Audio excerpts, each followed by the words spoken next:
Hello and welcome to episode 38 of the Critical Twits Gaming Podcast, our monthly Malifaux for August 2016.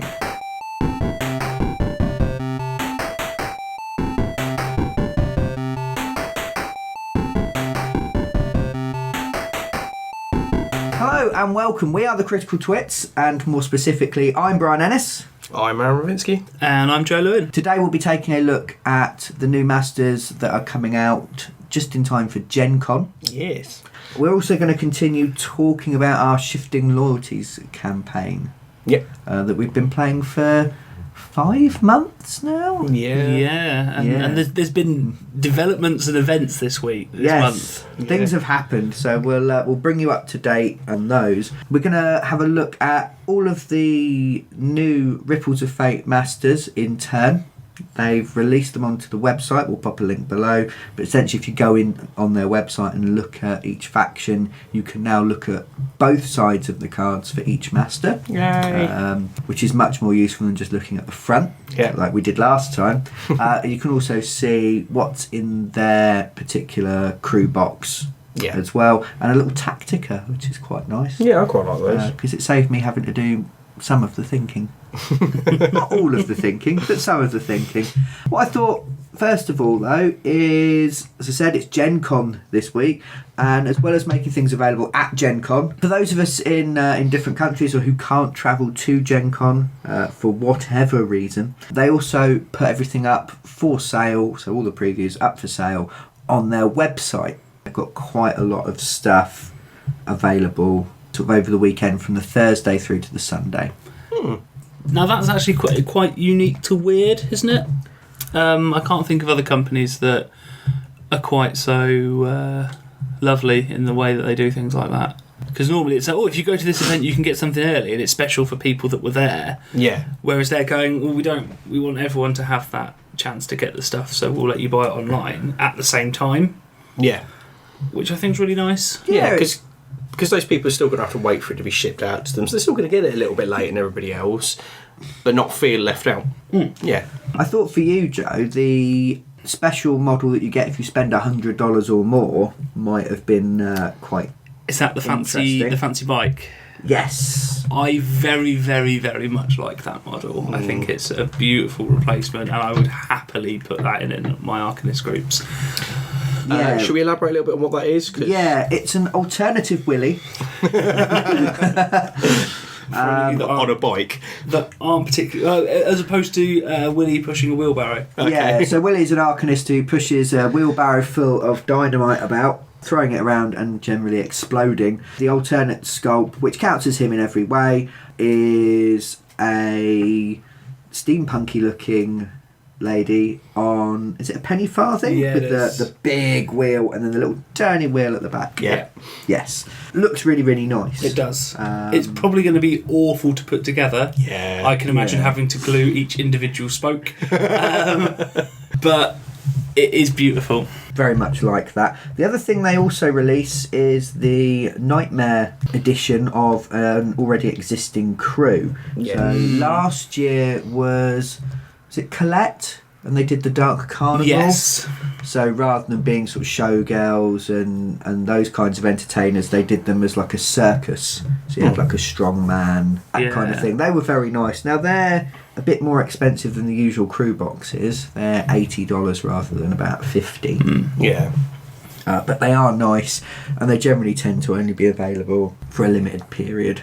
I'm really tempted. I like the current one. It's an alternate Lucas McCabe crew called the Wild Ones. So Ten Thunders or Guild. So Aaron might be interested in this, possibly. I haven't looked at it. It was something I was tempted by. Yeah. It's basically a bunch of people on steampunk vehicles. Yes, yeah, and we've had like horses and that. Yeah, which the Ten Thunders don't have a horse model. Okay. Directly, anyway. There's a Ten Thunders one. Yeah. So for me, And I might be missing a model, but for me it feels like the closest thing I can get to a horse in my I'd crew. love to have a bunch of those in Arcanists. They are very pretty. Yeah.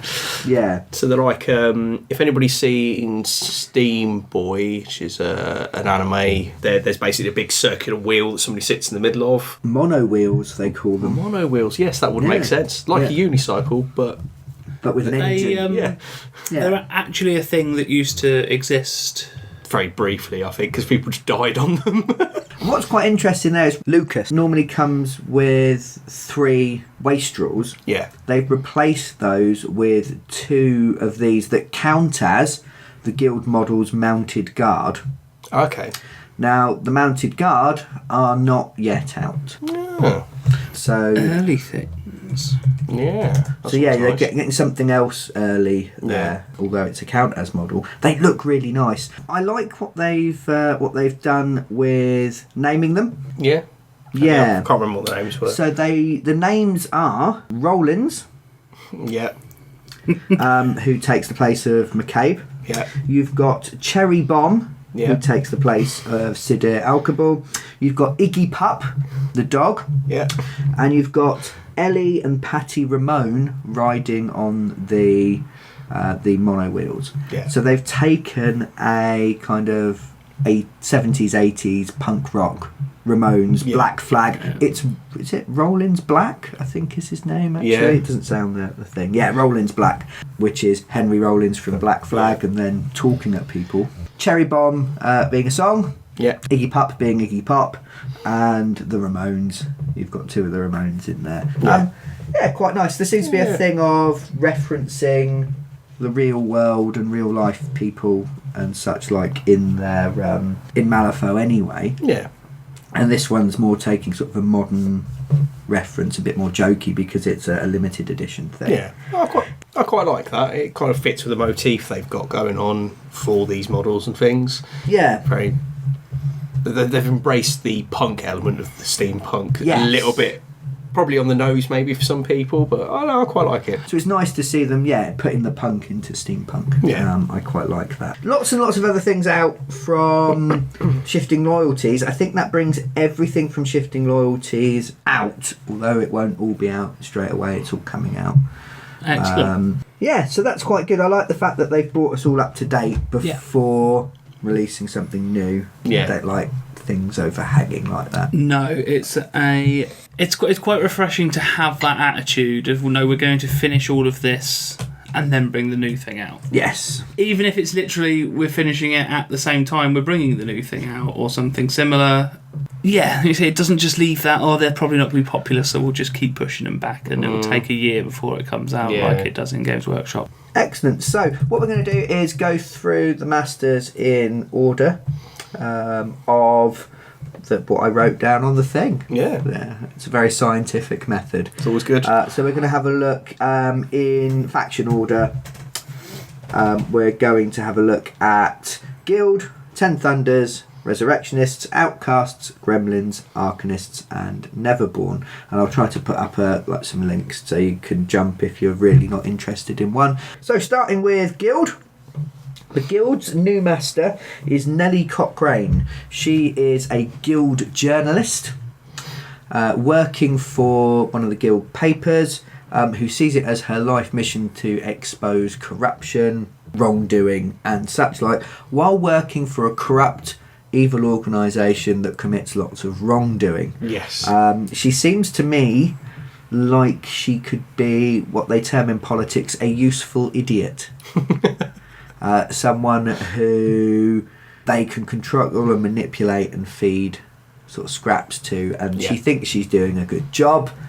She thinks that she's a crusading journalist, but really she's in their pocket. Yeah. And it does talk about the fact that she sees censorship of her activities and what she finds as being sort of a necessary evil to get the main message out there. So she seems incredibly morally compromised. Yeah. And I think the fiction around her could be really interesting. Yes. I'm actually interested to read what she's like and how she deals with writing for the bad guys, essentially. I think her moral compromises make her fit quite nicely into the Guild. Yes, yeah. Because there's 3 parts to all of these masters. You've got the background, the rules, and the models. And 2 out of 3 for this one seem really cool. That's probably a good way to sort of break it down, actually. Now, Nellie is based on Nellie Bly. Have you ever heard of Nellie Bly? No. Real name Elizabeth Cochrane Seaman, but pen name Nellie Bly, an American 19th century writer. She went around the world in 72 days, inspired by Jules Verne. Yeah. But she's also known as being admitted as an inmate to a psychiatric ward in order to do an expose of what conditions were like inside. I do know the name. I don't know. I know her real name. I didn't know her. Yes. So I think that's like a nice little touch. Yeah. It's almost like we've got her in the game because it's an alternate history. So could have chosen a different pen name, gone to Malifaux. She looks interesting in the way that she plays.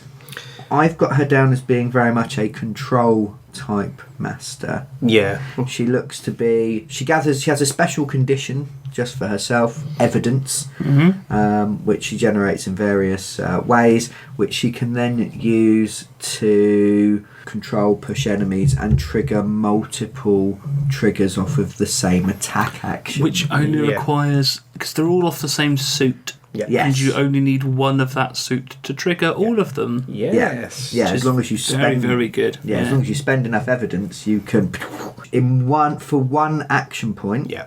You can damage an enemy model, push it 5 inches, give it slow, and let someone else that you've just pushed it into punch it in the face as well. Yeah. On a single action point. You would then have spent most of your evidence, but having that combinations of that in there looks really really interesting. She looks like she's going to be quite survivable because although she's only got 11 wounds and no kind of like hard to kill or anything, you can't cheat damage flips against her, and she can cheat her own damage flips. So you could cheat in a low card every time she's attacked. Yes. Yeah. I think this makes her very survivable. Your lower end cards are worth having. This does seem to be a trend with these new masters that there's quite a lot of throwing cards away. Yeah. Yeah. It gives. It's really disappointing when you get a handful of rubbish. Yeah. So at least this way you're still using your control hand. Which is what I've quite liked about the campaign plan so far. 1 or 2 to become quite useful. It's like, I might lose that model, going to keep those cards to one side. Whereas for the injury flip. Yeah. Whereas I just weep in a normal straight game. Her other actions are kind of interesting. Scathing review, giving a target model humiliation. Yeah. Which means at the end of the start of its activation, it suffers 2 damage, and you can end the condition by taking 1 interact action to place a scheme marker. So you're pushing them into not being aggressive. Yeah. Which is cool.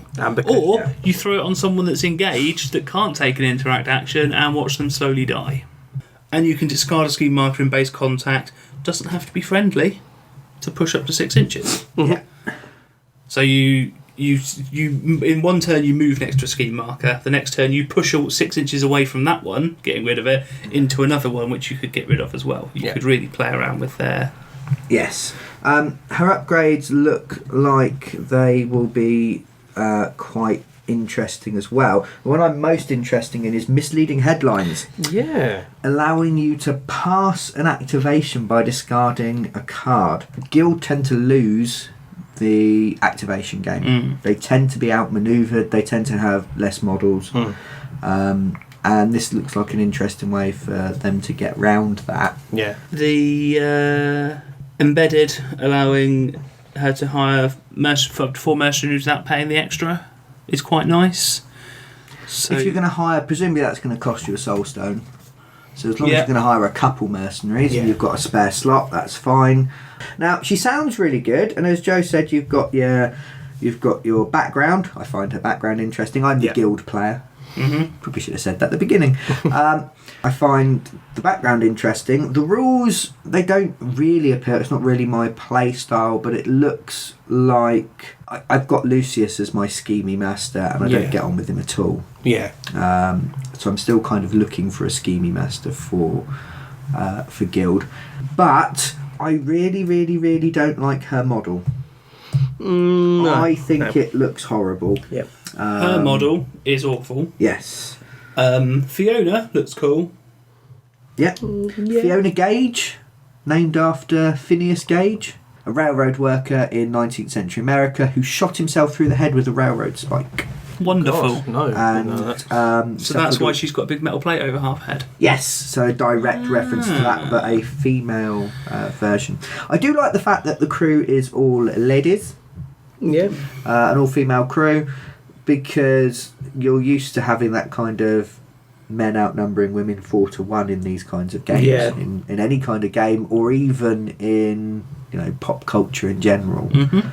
So it's good to see a Weird continuing with a better gender balance than most. I mean, the field reporter models in here, They look okay. Yeah. Well, this crew just doesn't feel like it fits aesthetically with Malifaux that well to me. No, I'm not that keen. So that for me will be a pass for now. Once I've got the book and maybe I've seen how they work, they might come in. I'm considering her, but I'm not super excited. Yeah, I'm indifferent at the moment. If I was a guild player, I wouldn't be picking it up. No. If it was a role play thing, that's the sort of thing I'd like to explore in a role play, but not for a little tabletop war game. Yeah, it might be nice for Through the Breach models. Yeah. And similar. Yeah. But yeah, Nellie just looks horrible herself. I don't like her pose, and she looks about 7. Cool. Yeah. Next faction, then we'll pass over to Aaron to talk us through the Ten Thunders Master. Yes, so Asami Tanaka. So her background is part interesting, part really stereotypical strong woman background. So is a fairly standard sort of woman in feudal Japan type, desiring of the family to pass on the lineage and things like that. And then somebody attacks her family shrine, kills her father, and loses her fertility in some way. I'm assuming they strip something out of her or something quite horrible, things like that. Could just be a stabbing, you never know. Yeah. But I'm sure the book will tell us. Yes. But her main desire in life was to create a family, and now that's been taken away from her. Oh no. Yeah. So as she was at the shrine, she called to the Amanjaku, a Oni beast that now resides inside her, as it promised to grant her a child. She now has a ravenous maw out the back of her head. Okay. That is the embodiment of that creature. Ten Thunders have obviously recruited her because she's incredibly strong. A demon that helps control the Oni is great, because they don't have anything that really controls the Oni at the moment. There's stuff that summons rampages are out for them. Yeah. But they don't really believe they can control her. Semi-interesting background.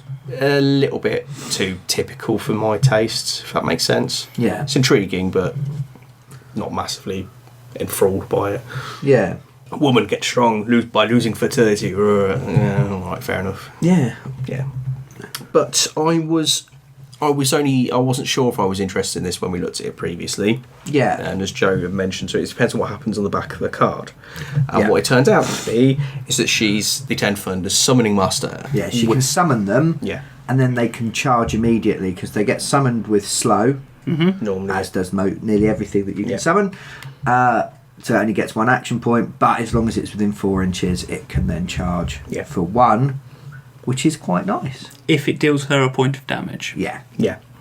They summon in with a condition called Flicker for these guys. So they have Flicker +1 as standard, which lowers each turn. Once it's gone, that creature disappears. But she's essentially summoning their spirit for a little while as it's phasing into reality, which is quite cool. Yeah. She can discard all corpse and scrap markers within an inch of the summoned model to increase its flicker, up it to Flicker +3, so it can last a little bit longer. Yeah. But she doesn't injure them when they come in. No, they just vanish after a little while, which is fine. But she's got stuff to give them focus +2 as another action. It's another cast she's got. So target Oni or minion can gain focus +2, so she can summon them in next to somebody, give them focus, so they're going to do some really, really strong first attacks. Charge and then have a focused attack each time. That could be quite good. Yeah, which is quite nasty. Yeah. She herself is actually fairly powerful hitting.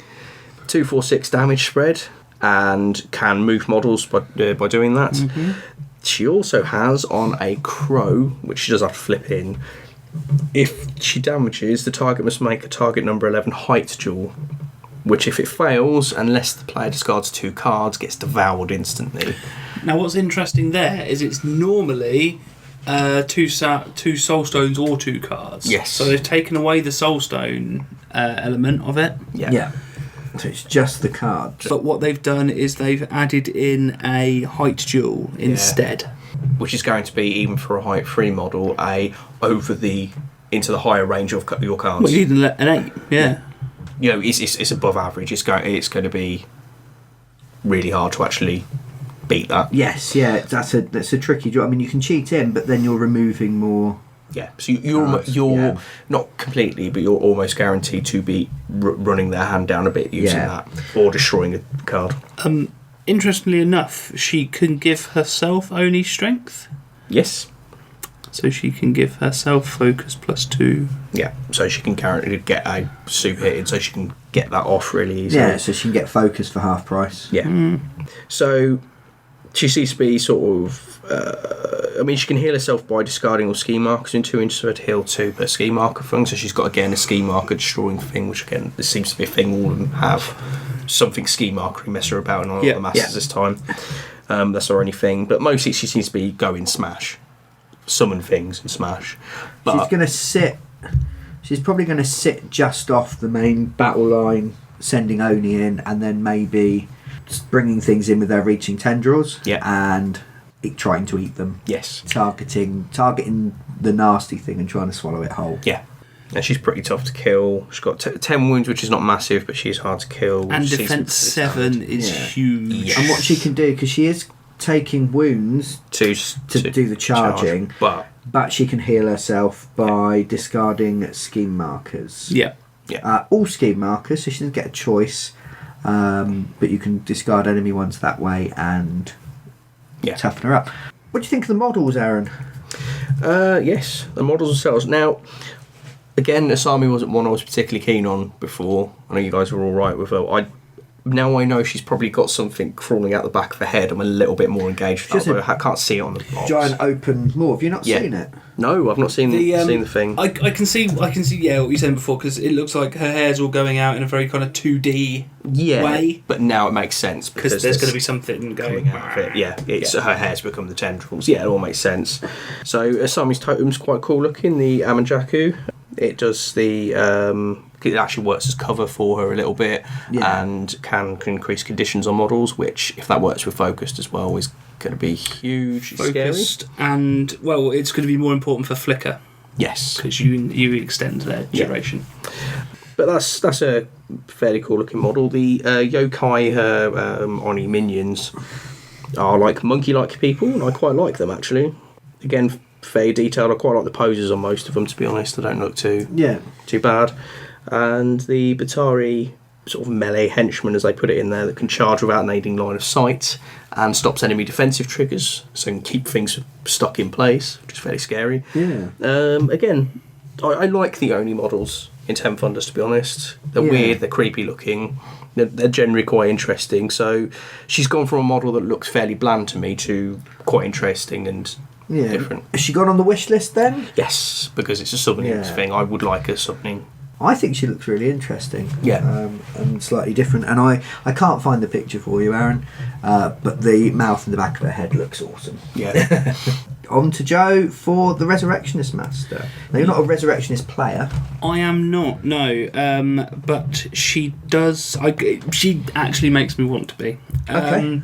Reva is really, really interesting. Her background is fairly... Again, it's fairly basic.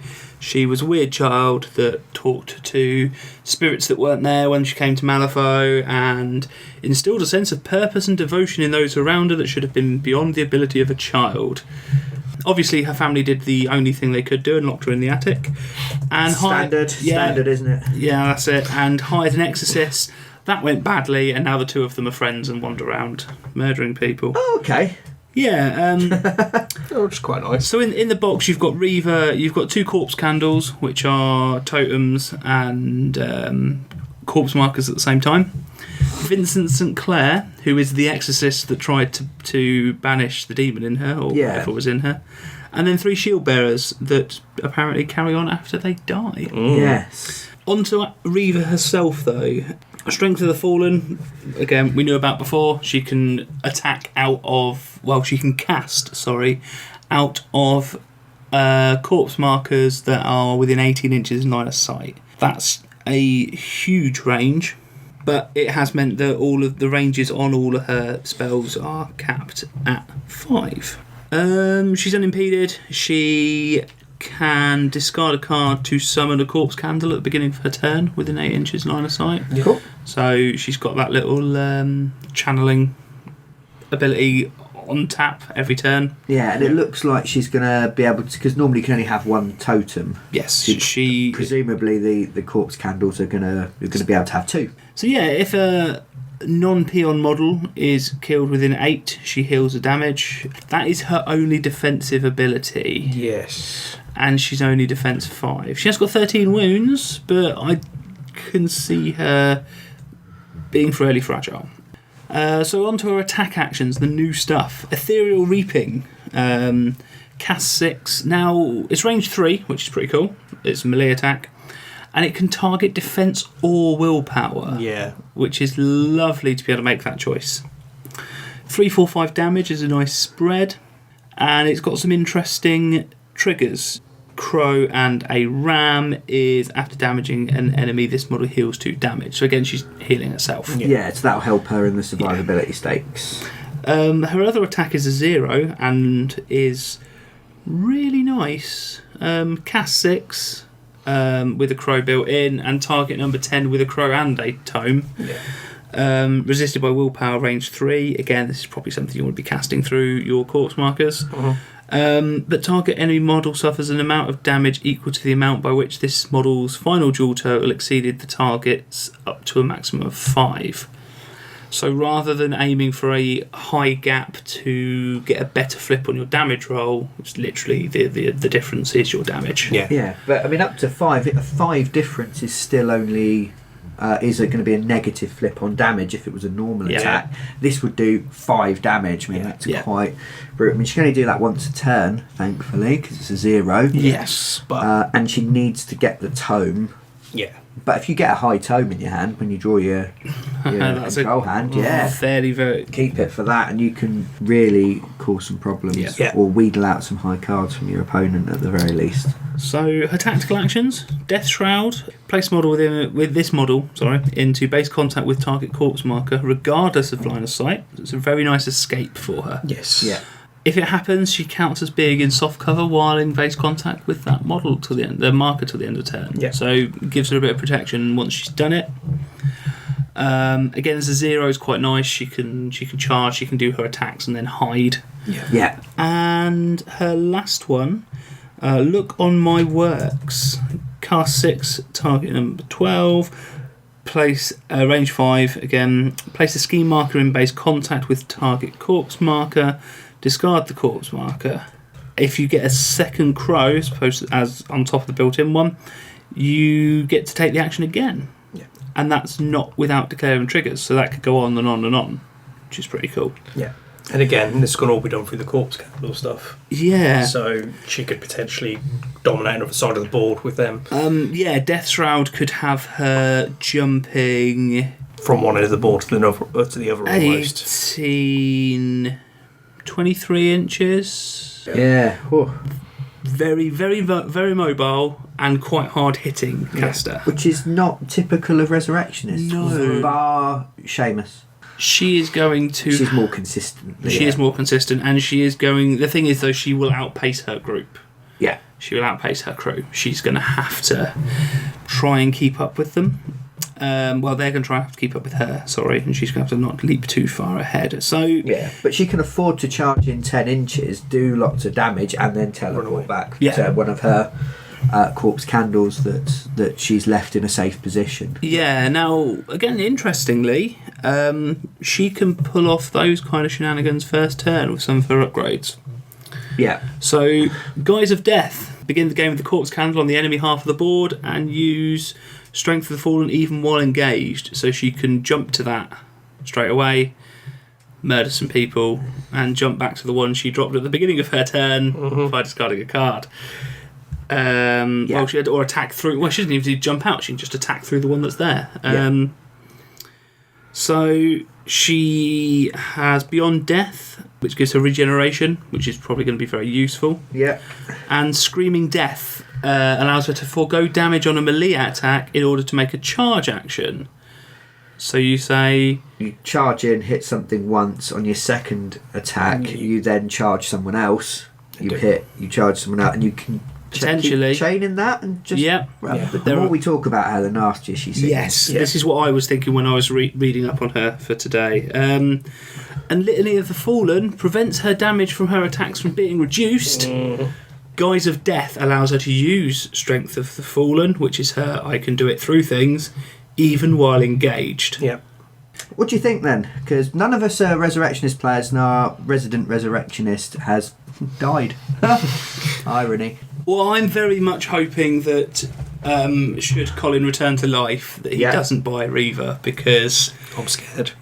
She's really good. I think it really suits his play style as well, because he's fairly straightforward and direct. And from times playing War Machine and stuff, he's quite good with hard-hitting, manoeuvrable stuff, glass cannon-y things. So, yeah, she's amazing. I love her models.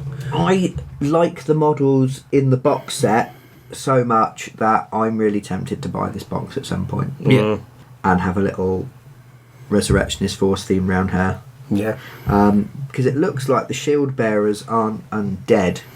So doing a little Resurrectionist Force of things that are alive could be quite funny. Yeah. I think quite interesting. Yeah. One of them has what appears to be Cloud's Buster Sword from Final Fantasy. Yeah. At which point I'm sold.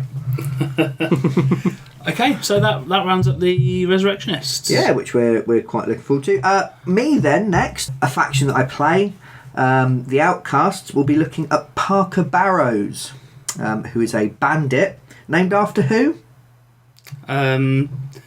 Spider-Man in the version where he just left wheelbarrows everywhere because he parked his barrows. On old-fashioned burial sites. Yes, why not? All the barrows. Full of spiders. Actually named after Bonnie and Clyde, being Bonnie Parker and Clyde Barrow. So he's named after both of them. Yeah.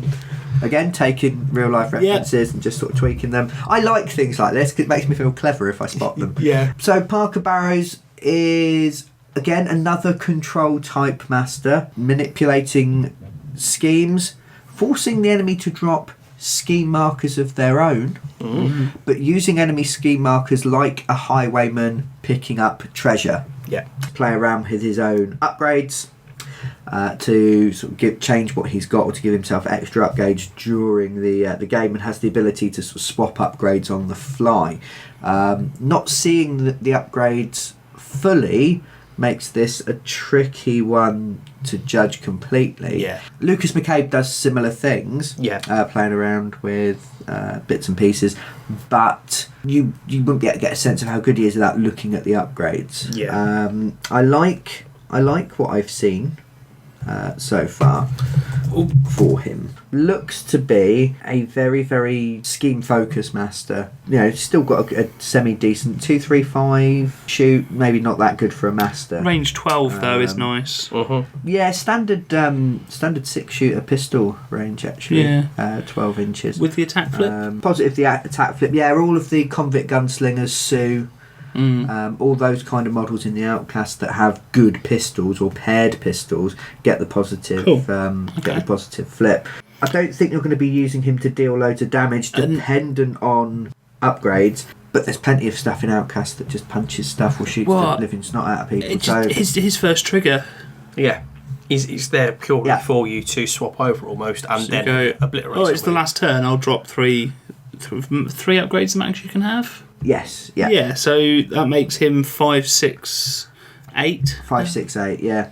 Bang. Right, you're dead. Before flipping damage, which makes it slightly less useful if you could do it afterwards. But still, rather mean. Guaranteeing yourself a kill. Yeah. When you really, really need it, it'll be quite useful. And then you can suck up some upgrades from elsewhere. Yeah. Be fine. He has he has a lot of potential for me. I've again looking for a schemier outcast for when we're not playing the campaign, because I've got the Victorias, who are melee damage. I've got Von Schill, who's again very damage focused. I'm intrigued by this.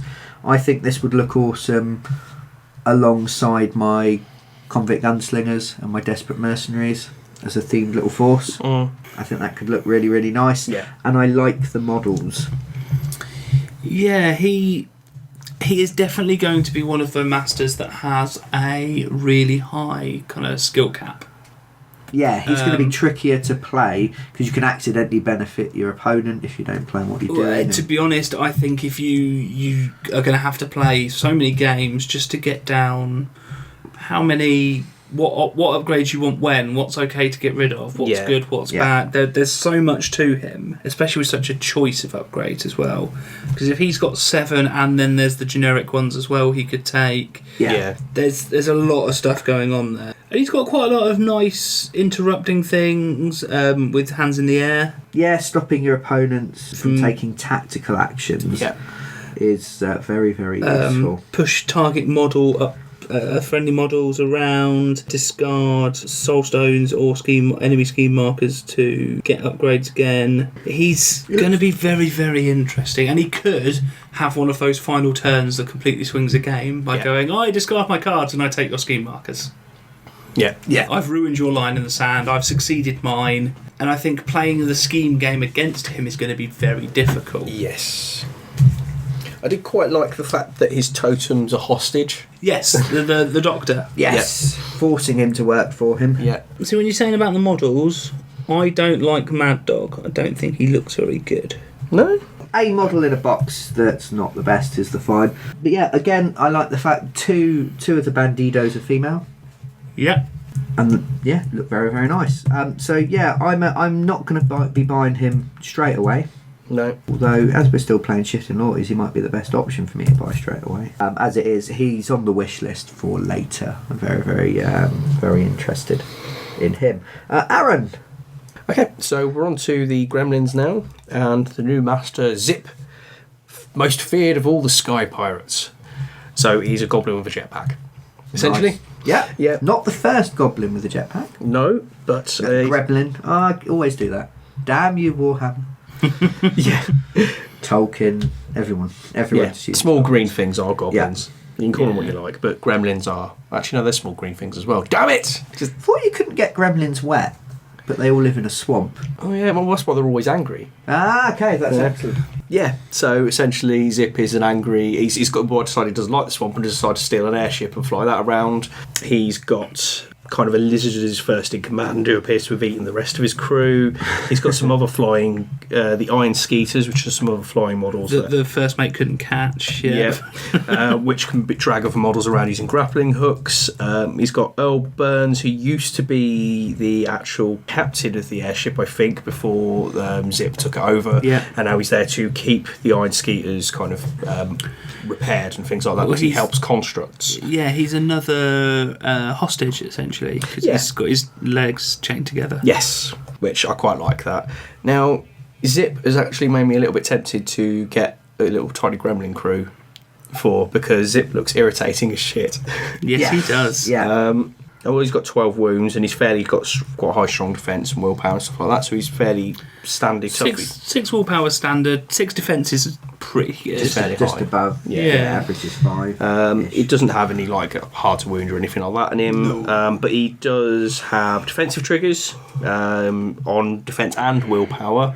So if he gets a mask, he can just disappear off in 6 inches, which is really cool. He can fly, obviously, because of the jetpack, so he doesn't get any damage. He's insignificant, which I thought was quite interesting. So he can't take interact actions, which is odd to me. But for a master, yes, especially. But because of his constant yammering, enemy models within 6 inches also can't take interact actions unless they discard 2 cards. So he is some kind of weird action pariah. Yeah. Goes around with some aura around him. Yeah. His gun, range 8 or 2 inches, because he can do it in melee as well, as well as ranged. Shot 6 in a mask, which is quite good. 2, 3, 4 on a blast. fairly average. Yeah. But it comes built in with Zap. So all models gain can't stop twitching, so -2 walk, can't declare charge actions or 0 cost actions. Very nice. So again, he's massively interfering with your options. Yeah. Or convulsion if he gets a crow, so he can move a target to 3 inches, and then if they don't discard a card, another 3 inches.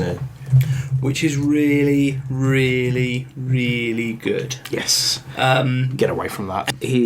One of his other melee attacks at 2 inches is called Up We Go, which I quite like. Is a height resisted attack because essentially he picks a model up, puts anywhere within 5 inches of its current location, as long as it's not in terrain, and basically drops them for 2, 4, or 5 damage that is you can't reduce. So you can move a model somewhere else on the table and then do fairly high spread of damage. That's fairly brutal. See, I was looking at this thinking melee 3. It's a cool attack, but melee 3 is not that reliable. But against height, I didn't look at the resist height because you don't really see that. So he's above average on that. That's awesome. Melee 3, generally he's at +1 above most things. If he's picking up little stuff, +2. Yeah, flinging it about. Yeah. And then if he gets a mask on that, he can disappear off with a walk action, so he can knock somebody and move around. Again, he's all over the board. I love the name of that trigger. My work done. I race triumphantly into the clouds. Yeah. He has this really sort of delusions of grandeur thing going on. Yes. Which is wonderful when he's insignificant. Yeah. Yeah, I think Gremlins have always been the slight comic relief. Yeah, this seems like comic relief with you actually irritating the other player at the same time. So good, yeah. Which I really like. Yeah. He's got the 350mm smoke marker things, like the Ten Thunders have got the smoke bombs for blocking. Stupid ninja smoke. But it's noxious smoke this time, which is why it's impassable, because it makes you feel sick. But what if it's a robot? Yeah, well, I don't like impassable blocking smoke. I love it. It makes no sense. It's great because it stops things. It's the one thing this game does that bothers me. He can also, as a 0 action, do something called grab a rope, push target for any model up to 8 inches, but then the opponent may push up to 2 inches in any direction as well, which is interesting, but it can drag, you can get your other team flying across the board with you. But then they get to readjust your model for you. Yeah. It's a bit random. Yeah. Upgrades. This is the thing I quite like about his upgrades. If for every upgrade he attaches, one of his Iron Skeeters can attach a free Sky Pirate upgrade. So as he gets better, so do they. Which is nice. That would be a very nice campaign faction. Yeah. Crew. His upgrades can limit enemy free actions or soulstone use. And both give him the ability to remove actions. One of his other upgrades, which I really like, again, it's the comic relief thing, is Hovering Airship, which allows him to drop the pianos as an action, which ignores line of sight and stuff like that, and basically drops things on people's heads from height. It's quite funny. Or Treasure Map, which rewards a crew for removing ski markers. I'll be interested to see how rewards, whether that's in Soulstones or something else, but that'd be quite interesting. But he's in essence, he's a harassment character, and I love that. I love the models. I think it is one of the nicest sets of models. Yeah, I'm not that keen on the models. No, I don't. I don't like the look of them. I think they also look like they're going to break if you fart anywhere near them. That's a fair comment. The Iron Skeeters, particularly because they're basically robot mosquitoes, all look really spindly in places. It's going to be a pain to get on a base. It's tempted me to get a little Gremlin faction. Yeah, I've got some wooden bases that look like decking. Oh yeah, so you could use that and have it look like they're on the airship. I was going to use those for the Gremlins for swamps. Yeah. But the wooden swamp things. Cool. Right, on to Joe then. On to your own faction you saved for last. I did. You're going to talk about the Arcanists. Yeah, and Sandeep Desai. He looks awesome. He really does.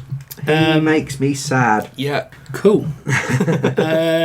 So he was born in Guild-occupied India. Bit of backstory. Starting to learn a little bit more about the real world. Alongside Malifaux with these. Possibly in preparation for their new game. Yes. That's set in the real world side rather than Malifaux side. Yeah. He was an orphan, taken in, raised by a temple, became quite a powerful magic user by doing your typical wizard thing of research. Yeah. Yep. The guild arrested his master. Sandeep took up his cursed Garda, which looks like a mace. Unleashed the fury of Banasuva, Yeah. his totem. Personally asked by Victor Ramos to come join the Arcanists. He teaches the mages and generally is kind of cool. Yeah. I've got loads to say about his abilities because there's loads going on. So I'm going to talk about the models quickly. Yeah. I really like the models, but I don't like the box art. Okay. Sandeep and Kudra look fine, Yep. but Banasuva on the box art looks crap. Okay. Yeah, actually the face. Looks Which awful. I do worry about that on the actual model itself now, looking at that. No, I think if you paint it right, it will be fine. Okay. But- The rest of that model looks awesome, but the face is a bit weird. Yes. So I'm not sold on that. Yeah. The Gamin are quite nice because they've got scorpion tails. Yeah. Poison. Poison Gamin are completely new as well. Yeah. So it'd be interesting to see what they do because we've not had any real poison in the Arcanists so far. Yeah. Yeah, because you've got enough to piss people off with. Yeah. Yeah. Yeah. I like his models. Yeah. Academics Yeah. become awesome with this guy. Start off, we went through his things in our previous preview. Beacon allows friendly non-peon models within 12 and line of sight to take cast actions printed on this card. -1 cast, and you can only do each action once. Yeah. But that gives 5 actions, 2 of which are zeros. So that gives a total of 4 actions that can be done by the people, half of which are zeros. So for models that don't have a zero cost, you're adding in a lot of utility there. Yeah. And once per turn, after another model successfully uses one of his actions, With a tome in the title, Yep. which is only one of them. at the moment, yeah. Yeah. This model may discard a card to take an action himself. And he's impossible to wound, so damage flips suffer negative and can't be cheated, which is awesome. So the back of the card, the new stuff, his Garda is uninspiring. Yeah. 1, 2, 3 damage, melee 6, Yeah. pretty crap. Arcane Storm, though, target suffers 2, 4, 5 damage, range 10, cast 6, resist defense like most Arcanist spells, and for every ram in the final duel total, you get a positive flip. Which is nice. So it's not the +1 damage as you get for the criticals when you get the guild, No. you do still get a bit of a bonus. You can push target models towards him with the mind among the senses. And then heal yourself. And heal yourself, yeah. With the same thing with another ram, which is quite nice. I'm loving the idea of having that on something like Joss or Howard and having them go, come here, smack, and healing themselves. So the tactical actions, we have Path to Salvation. Place this model within 6 inches of its current location.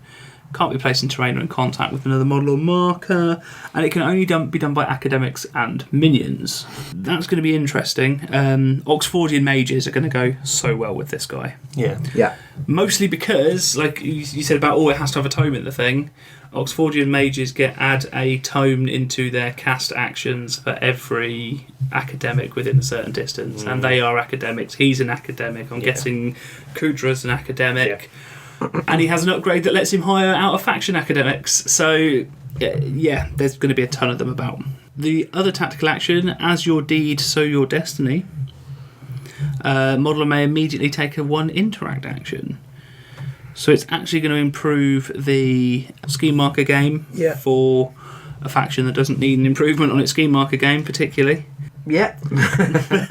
So that's cool. It says here he's an incredibly versatile master, and he is. He can do a lot of things, and he can help his crew do a lot of things. Yes. There's quite a few masters that make them better at hitting, or better at doing this, or better at doing that. He kind of gives them the option to be better at nearly anything, depending on what's going on. Yep. Both of Sandeep's limited upgrades allow him to summon Garmin. They've got various restrictions. Each of them have a different restriction on there, but that means he can resummon them back in. So if your Wind Garmin gets destroyed and pushes somebody, he can resummon it back in, which you can do it again. So you've got suddenly a very movement-based team again. Yeah. It gives him a bit of flexibility with, all right, well, these guys are poison-based Garmin, I ain't summoning them, and I'm going to summon in a different selection of Garmin in. I'm more interested in, because he's got 2 upgrades that both enhance his Garda attack. Yeah. And I look at that going, that's the one part of him that I don't care about. But So granting Paralyse, kind of cool. yeah. That's really nice. Yes, because Paralyse is a pain. Probably on a trigger. Yes. I would kind of If hope not- so. If it's always paralysing, then that's mad. And yeah, awesome at the same time. And the other increases damage. Which it so, needs. And then- yeah. Being able to hire academics regardless of faction will Yes. be Yeah. quite nice, because there's a sprinkling of them, probably some more appearing in the new book as well. So yeah, I think he has a lot of potential. I think you at standard are going to probably want to put Oxfordian mages in there, especially if you're taking other academics, because they get their bonus based on academics. So I hit you and I get to drag you 2 inches for every tome in the thing, and I get an extra tome for every academic within a certain distance of me. Yeah. Allows them to play a lot of movement shenanigans and that kind of thing. Then pushing and pulling away and doing all kinds of stuff with Sandeep Tone stuff Yeah. means could be very, very, very good. Yeah. Is he on your wish list then, Joe? Yeah, he's one I'd pick up over the few that I've ignored so far, like Mayfeng and Kairos. I'm not too interested in. Yeah. Colette interests me, but not quite yet. It's interesting, the stuff you don't like in the Arcanists is all the stuff I like. Excellent. Right, we'll move on to Neverborn and the new Neverborn master, Titania. Titania, Titty, Tanya to her mates. Because however I try and pronounce her name, it sounds wrong. I'm going to change what we've been doing slightly. I'm buying this. Okay. I'm ordering this week from Gen Con. Alongside the book and a couple other bits to put it over $100 so I get my shiny thing. Damn you, to go working with it. man. Because the thing that got me with this is the models. Yeah. The models they are beautiful. Yes.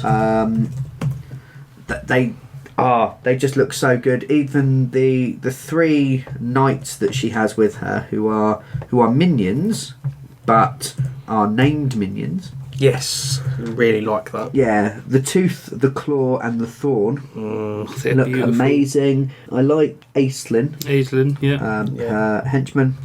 The only one and she herself is I wanted her the moment I saw her model in the preview. It was just her without having seen the rest of the box. She is good, yeah. The only thing I'm not super keen on her snaky thing. No. It looks okay. Is that a totem? It's a totem. Yeah, okay. I Yes. was going to say I'd happily have it off for Marcus, but because it's probably a beast. If it's a beast, yeah. I can't I'll 'cause let it's a totem. Yeah, so you couldn't. Again, I talked about Lucius earlier. Lucius was meant to be my schemy guy for Guild and for Neverborn, but I just don't get on with him. Yeah. I'm now going to be using Titania as my schemy thing for Neverborn. Okay. Aaron looks upset. I am upset. Why are you upset? Because she's amazing. She looks so good at it. She's tough, 12 wounds, hard, impossible to wound. She can heal Yeah. using scheme markers. Whenever a scheme mark is placed within 6 inches, which is very interesting as well. So her own stuff placing scheme markers will heal her. The enemy placing scheme markers will heal her. And she has abilities that let her get scheme markers onto the board as well. Thirsty Roots again playing into scheme markers. Yeah, Thirsty Roots. So she takes... What she looked to be doing is taking the 0 new harvest action. Enemy models, toughness 12 willpower duel. Place a scheme marker in base contact with it. She could go quite nicely with a couple sorrows for that. Take a point of damage while you're there. But then she take her ongoing ability, Thirsty Roots, means that if an enemy activates in contact with a scheme marker, That will be placed by New Harvest next time. toughness 13 willpower duel or suffer 2 damage. Again, sorrows tying in nicely with that because you could get them twice. Yeah. So they get stung for the first willpower duel, they fail it, they get the thing down. Putting in an insidious madness in there as well, making it really hard to cheat the duels. And I like the madness side of Neverborn. And although she's not directly focused on it, there's models that cross over and there's some synergy there that I quite like. I like the fact she's got a semi-decent ranged attack because that's missing quite often from Neverborn. Yeah. Only 8 inches, 2, 3, 4 damage, but discard friendly scheme markers within 2 inches to deal extra damage. Or after succeeding, target other friendly model within 4 inches of the target heals 2, 2, 3. Yeah. Which is nice. 2, 2, 3 is not. Yeah. Very good. Much more. Normally you get 1, 2, 3 on most healing flips, so that's quite nice. To be able to heal her minions. Reduce the damage to 0. Another friendly model within 8 inches and line of sight may push into base contact and take a 1 attack action. Yeah. I'm expecting the Tooth, the Claw, the Thorn to be quite nasty melee minions. Yeah, so I mean, look it. I've been looking at her and the way that she does things and thinking that actually, I mean, she's defense 5, but impossible to wound, 12 wounds. Fairly easy healing. Yeah, I can see her playing that really nice, I'm just going to run forward, I'm going to jump in the middle of all the enemies, I'm going to cast New Harvest, I'm going to attack with Wicked Silence to place more scheme markers down. Yeah. and on anyone that passed their willpower for the other thing. Yeah. And then kind of not really fear retaliation too much. Yeah. No. Don't get me wrong, she's susceptible to certain things. She's not She's not immortal, but she's good. Yeah. Very, very much so. But yeah, just getting a few attacks off, generating a load of scheme markers down on the board, and then using them to do all sorts of things, heal yourself, push your own models about, or to damage the enemy when they activate. Yeah. You're gonna have. I might need to buy more scheme markers. Yeah. I like the way they've described her totem, which can sacrifice itself to resummon any friendly minion who was killed in Titania's service. Yeah. So bringing back in, again, looking at the Tooth, the Claw, the Thorn, looking at probably some meaty minions there. And hopefully so each one useful. will do something a bit different. So you pick the one that, either just the one that's dead, or they've all been described as being difficult to kill. Yeah. Then adding in resurrecting them on top, you're frustrating the opponent. yeah. Especially if Titania's got such a consistent way of chucking extra damage on them as well. Even if they've all just got hard to kill. Yeah, or healing your own stuff. There's a lot of things that she can. In fact, one of her upgrades, I mean, she can name a champion to get extra benefits. That scares me a little bit because they haven't mentioned what the benefits are, but having another super powered kind of model on the board is. Turning corpse and scrap markers, the enemy drops near her into her own scheme markers. It's very cool. And being able to say you can only attack me on a model that can heal itself really, really easily. Yeah. Or saying come here and sit next to me. Yeah, these are upgrades, aren't they? Yeah. She looks like she's going to be really, really fun to play, and quite a different style of play to the other Neverborn that I normally use. So I'm interested. He's got 4 cash as well. Titania's chief advisor Aislinn casts powerful spells at range and give penalty to enemy magic users. Again, another ranged model. Yes, because it's something the Neverborn are lacking. So she might end up in a few appearing different elsewhere. Yeah. And the whole theme of Queen of the Fae, the Queen returned to Malifaux after battling the tyrants last, wasn't she? She was too good and had to be locked away. Yeah. Is it Galadriel from Lord of the Rings? I will become more powerful. Oh God, she's gone mad. That was the kind of the image I had. And again, I'm looking forward to some of the fiction bringing her back in, seeing what's happening with that. I can't see Lilith being particularly happy. No, and this could be a whole nice new direction they can take the Neverborn in, and going into the Fae now, rather than just the madnesses and the demons that they've kind of currently got. Let's go around the table and see who is the favourite of each of us. Aaron, what the model I'm most looking forward to? Yeah. I have to admit, Titania's the one I'm leaning on most at the moment. Yeah. Because it seems like the overall thing, like the models I really, really, really like for that. That's stunning. I love that kind of motif anyway. Yeah. I'm genuinely scared of facing that. Whereas I am with, say, I think Reva's the other one. I've got a bit of a pants wetting thing going on at the moment, or love for if I have to get a chance to play as. Yeah. But yeah, no, I think Titania is the one I'm leaning on. Yeah. Joe? Model wise, Yeah. I'm saying, Titania's box is beautiful, and Reva's box is probably a close second for models.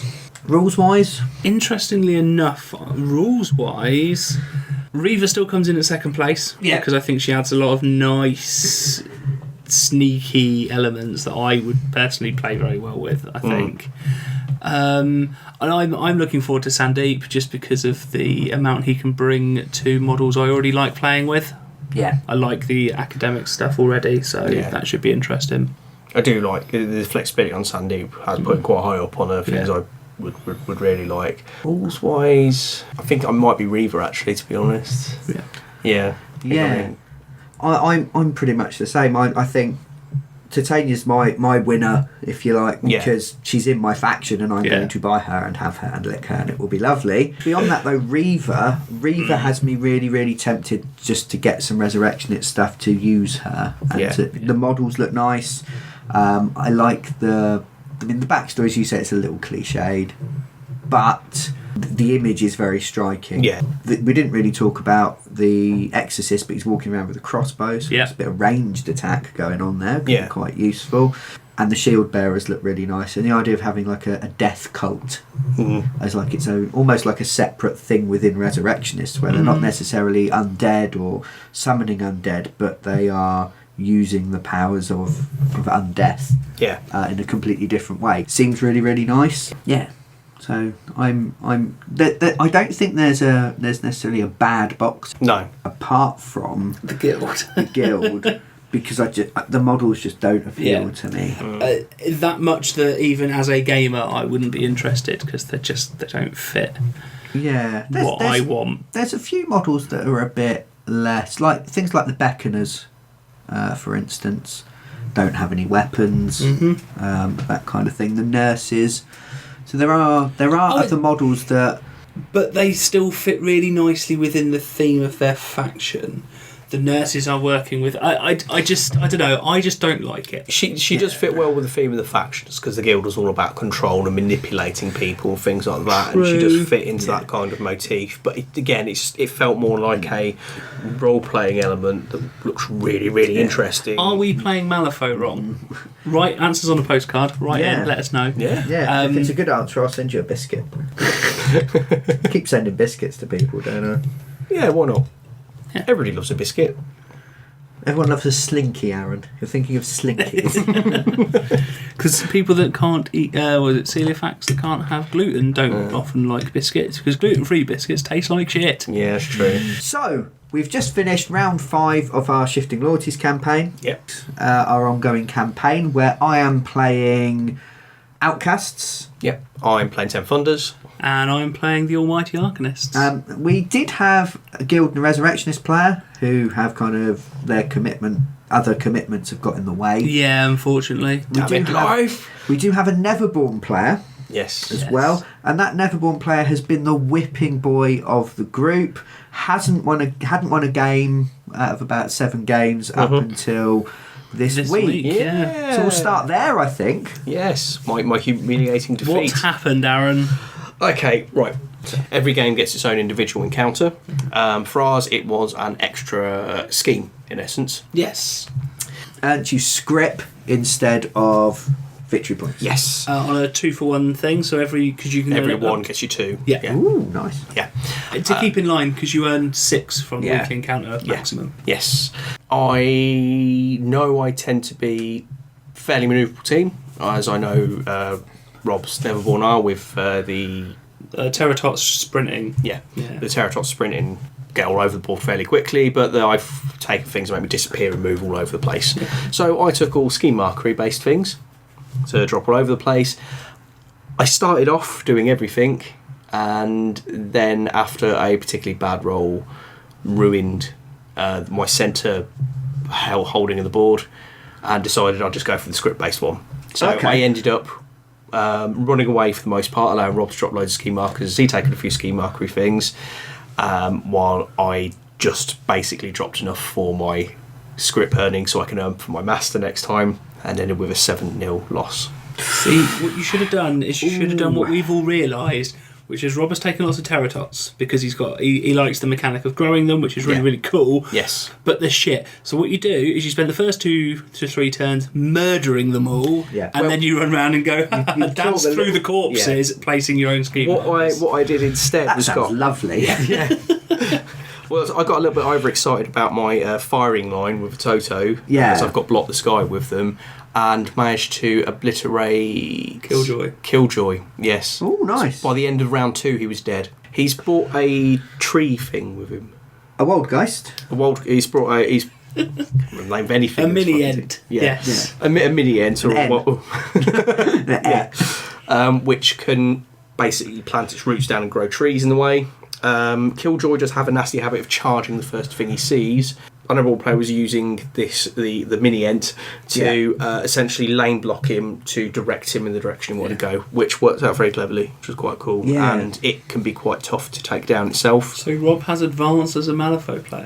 There's some scary little tactics coming out now. I've noticed that having quite a small group and playing the same people frequently, I'm spotting everyone's picking up tricks, everyone's learning new things and approaching games differently. Yeah. And how they started. I was thinking that actually, Aaron, you were getting quite good, but obviously that defeat might be suggesting otherwise. Yeah, I don't know. I just think I wasn't concentrating properly that day, possibly. Yeah. Was focusing on the wrong things, was probably more like it, but probably assuming that I was going to have a very easy game against the player who lost all the time. Yeah. And that wasn't the case. It was my own fault. I underestimated the player. You focused on the money because we're all getting masters next month. Yes, and I was running short, so I wanted money. Whereas Joe and I played a game. Up until now, Joe has won every single game that he has played. Yes. He's been undefeated. And you're still undefeated. Yes. But you haven't won every single game. No, we drew. I had a selection of scheme markers in the middle, and depending on how I claimed them, I either lost or drew. Yeah. And Joe I was pointed out kind that enough if- to point that I was being rubbish and actually had drawn the game. Yeah. So thank you. It's all right. There was a bit. It was very hard for me to do. I wanted to keep my unlosing record. Always winning. Whatever the fuck words.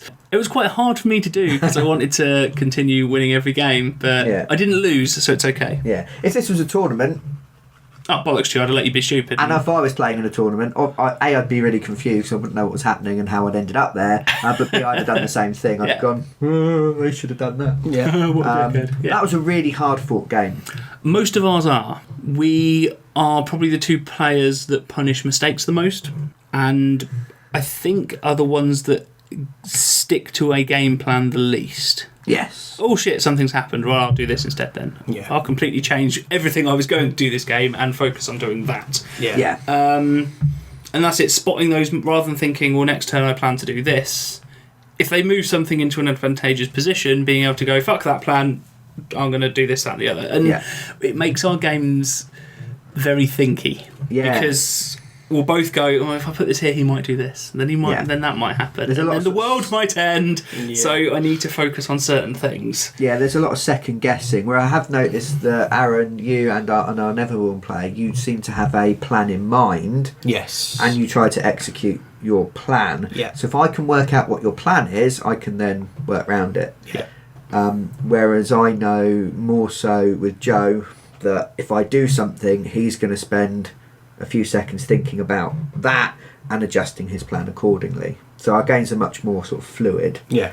Although my general plan didn't really change. I just bought Sue specifically. I don't like Sue. Yeah, specifically because Sue is a really good protective bubble against magic users. Yes. He's a dick. Yeah. Yes. So anything within 3 inches of Sue, if anyone targets them with a cast attack, they get a negative flip. And nearly all of your attacks are cast ones, bar your Gatling gun that you picked up as an upgrade. Lots of ranged magic attacks that I was able to reduce the effectiveness of quite nicely. The way my horse runs off, my mages generally form my gun line. Yeah. And you shut that down.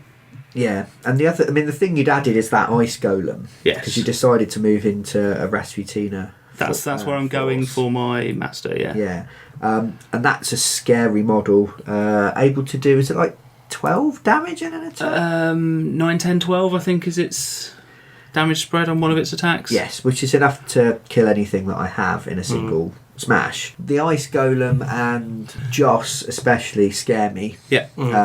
In melee, so my plan was to use Hannah's Void Record to get rid of whichever one looked most threatening each turn, or if I didn't get first activation, whichever one hadn't activated yet, to reduce its effectiveness, and then to basically hold up with the strong arm suit and Hannah the other nasty things in a fight, because they can go toe to toe with them, and everything else was going to sit back, claim territory.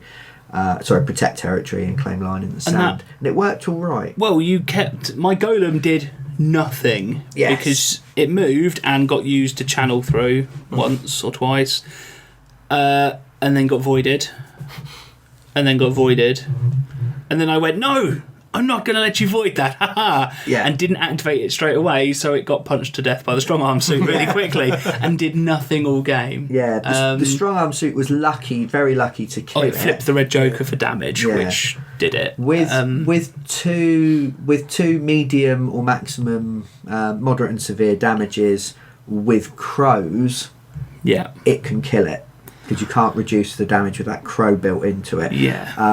But I didn't have any crows in my hand at that point, but I threw him in anyway and got lucky. It was nice when a plan came together. Yeah. It was good. Very, very frustrating for me. What your Freikorpsman and the strong arm suit are worth? How much in points? The strong arm suit is 10. The Freikorpsman are 5. So the strong arm suit and the golem are worth the same points. Yeah. That makes me feel less bad, because the strong arm suit basically just killed that. That was what it did. Yeah. Oh, it Zap murdered something as well. Oh, Zap murdered my acolyte as well, didn't it? Yeah. That strong arm suit's a dick. And it took quite a big chunk out of Howard, and then Howard was finished off elsewhere. It was, yeah. The first time... It did really well, because the strong arm suit normally dies. Yeah. Yeah. Because people were scared of it. For obvious reason. Yeah. Whereas I went, I've got a big golem, it can smash it in the head, and it didn't. Yeah. This is the first time I've ever taken injuries. Yep. My favourite mage got injured, but was taken to the doctor and is now fine. Yeah. And Howard is now foolhardy and can't take defensive actions. Yes. Which is okay, because he's never done that. Yeah. he runs at things and murders them, so that's fine. One thing I did do, which I had never done before, was when I moved Hannah in on her own. You dragged Hannah out of position to where you wanted her, but I got an activation. I activated her, I voided, and then I just took defensive and stood in the middle of the board, hiding, and that really reduced your effectiveness in hitting her. So still enjoying Shifting Loyalties? Yeah. I am nervous about the Masters coming in. Yeah. Because we're getting Masters and Avatars at the same time. Yes. And it's going to be a huge swing in what's going on, how much damage is put out, and play styles for some of us. Yeah. Aaron's thing goes from those archers are fucking annoying and that bloke's quite hard, to oh shit, she's running across the board and cutting my face off. Yeah. Von Schill will be similar. Zoraida is going to be appearing. For Rob? For the Neverborn, And although not as brutally nasty, there's so much weird stuff that she can do. Yeah. And then you're bringing in Rasputina. Rasputina is horrible. Yeah. Yeah, but I'm not looking forward to facing her at all. I'm finding it's odd, because I mentioned this last time, I like to jump around and play different ways. Yes. Yeah. One of Malifaux's strengths is that you go, I'm going to play Guild. You then see and you go, all right, there's loads of scheme marker stuff on there. I'll take my scheme marker crew. Yeah. And there's Assassinate in there. Yeah. So I'm going to give an upgrade that makes my master tougher. Or there's Bodyguard in there. So they're going to take that, probably knowing how they play. So there's a lot of adaptation to what you do. We don't have that. No, we are building very generalist things. Like, I can't do schemes at the moment, so I'm going to include one of these. I need more heavy hitters, so I'm going to put in one of these. Yeah. And we're generally playing around about 60 soul stones, which, because we're paying for the leader of the crew, it's about 50. Yeah. I've got more stuff than that now. So I'm now buying in models that are toolkit models that I might use, I might not, like Sue. Yeah. Sue will come out every time I play against the Arcanists, probably against the Neverborn, and it probably won't even see the board against the Ten Thunders, because he's not going to be that useful. So I'm starting to add in sort of the toolkitty bits that way. It is stretching you tactically. You're trying to achieve your goals with maybe suboptimal resources to do so. See, I'm enjoying this more from a poor player's perspective. Because of that, I'm having to learn what I could afford. I'm having to get the best out of what I've got in front of me. Yeah. I'm also not having to remember how all my whole crew work, all of Ten Thunders work, and everyone to else's. maximise that thing. And everybody else's. I can't retain that much information. You're learning probably quite a lot about what we can do as well each time you play us. That sticks in your head. Whereas if you were to play me, normally I'd have a choice of 9 masters to throw at you. Yeah, which every game I played against you, played a different one. I've gone, I don't actually know how to fight this. So you never get a chance to get a handle on it. This has made it a bit more easy for me to get my footing in. Cool. So we're still enjoying Shifting Loyalties.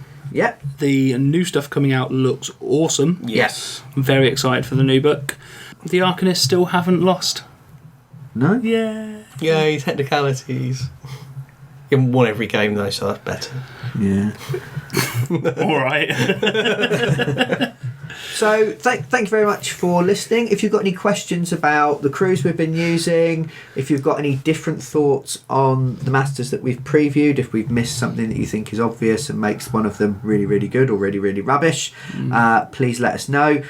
You can like, share and subscribe, as you can do on everything on the internet. You don't need me to tell you this. You're a big grown-up person, probably. If you're a kid, you know better than me, to be honest. You've grown up with it. And you can come and find us on Facebook and have a chat with us on there. Yeah. So thank you very much for listening. I've been Brian Ennis. I've been Aaron Vinsky. And I've been Joe Lewin. We have been the Critical Twits. Now we're going to record another podcast and then play some games. Yeah.